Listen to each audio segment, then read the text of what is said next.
Goeiemiddag graad 11 leerders. Vandag gaan ons die onderwerp verbindings bespreek. Baie van julle het al op een of ander manier in aanraking gekom met hierdie materiale. Ons gaan dit vandag meer spesifiek in diepte ondersoek.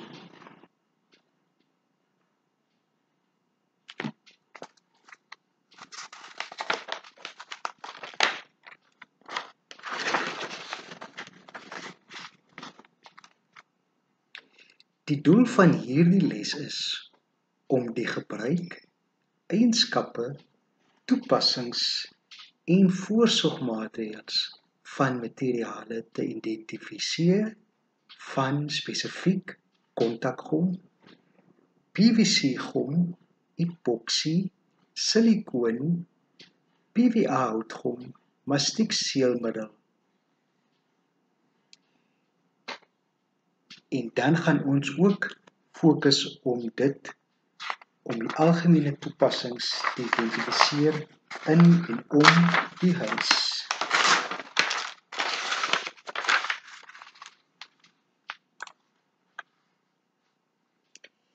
Hierdie verbindings word gebruik om verskillende materiale vas te plak, krake toe te maak of iets netjies af te werk.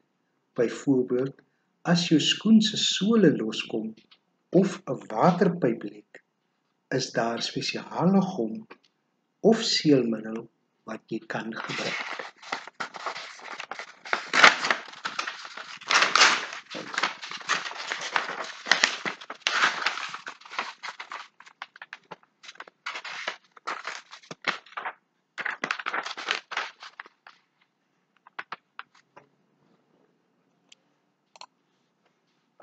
Kontakgom is ons eerste komponent. Dit heg groot of klein oppervlakte. Dit is waterbestand, droog vinnig, buigsaam, taai en vlambaar. Dit heg rubber aan, hout, plastiek aan karton. Neem kennis, moenie te lank wag om die twee oppervlaktes saam te voeg nie. Nommer 2. PVC-gom. Dit heg PVC-pype. Dit is chemies sterk. Dit is waterdig en droogvinnig. Loodgieters gebruik hoofsaaklik hierdie PVC-gom om rioolpype vas te heg. Neem ook kennis dat jy dit in goeie geventileerde areas moet gebruik.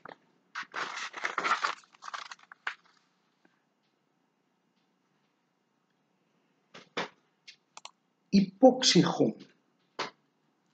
Dit sterk bindings tussen verskillende materiale. Dit is waterdig. Dit is taai en weerstaan druk. Dit heg metaal aan beton, herstel ook kraakplekke. Neem kennis dat jy beskermende handskoene moet gebruik vir hierdie tipe hegtingsmateriaal.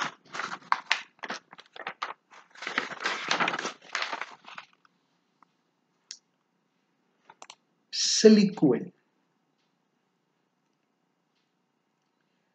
Verseël teen water en lug.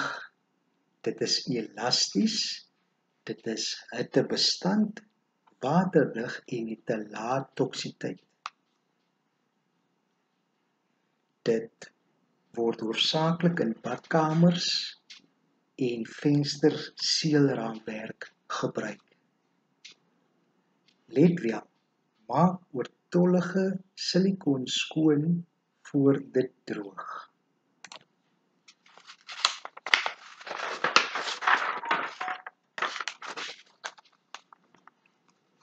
PVA houtgom. Dit heg op houtoppervlaktes. Dit is 'n wit gom. Dit is wateroplosbaar, droogstadig. Word hoofsaaklik gebruik om meubels te herstel, spesifiek houtwerk. Dit hou weg van water voordat dit droog is en gebruik ook klampe om die beste hegtingmetode te verseker.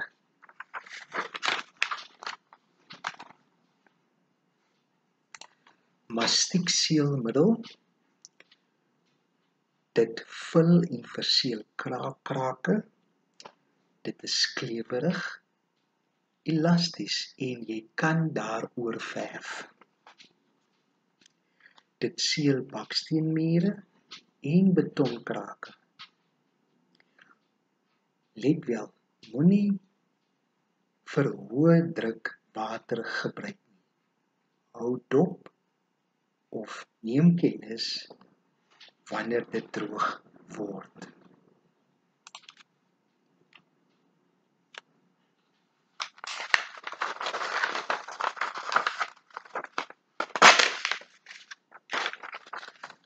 Verbindingsmateriale speel 'n belangrike rol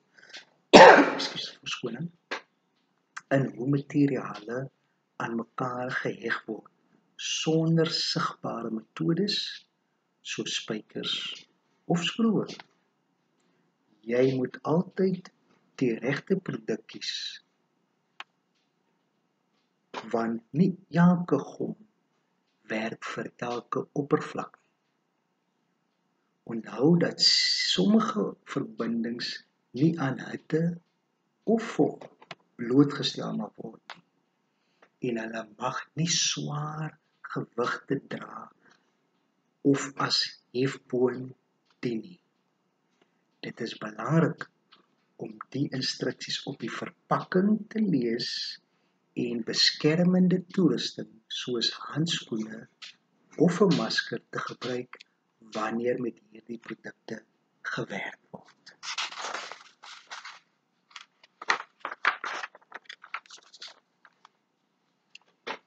Die laaste is net 'n aktiwiteit wat julle sal moet doen. Ek sal die vrae lees. Gee een gebruik, 2 eienskappe, 2 toepassings en 2 voorsorgmaatreëls van PVC gom soos gebruik in die boubedryf.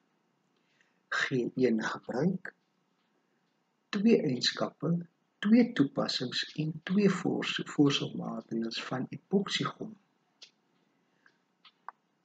Waar in jou huis kan jy hierdie voorbeelde noem van waar PVC gom of epoksie gebruik word? Noem 2 spesifieke plekke. Waar kan jy kontakgom koop? Noem 1 plek naby jou huis. Vergelyk die eienskappe van silikoon en mastiek, gee 2 ooreenkomste. Wat is die belangrike rol wat voorsorgmaatreëls wat jy moet aanwend wanneer jy silikoon gebruik? Noem 2 plekke in jou huis waar PVA of mastiek gebruik word. Wat gebeur as jy kontakgom aanwend en die oppervlaktes betyds aan mekaar druk nie? Baie dankie.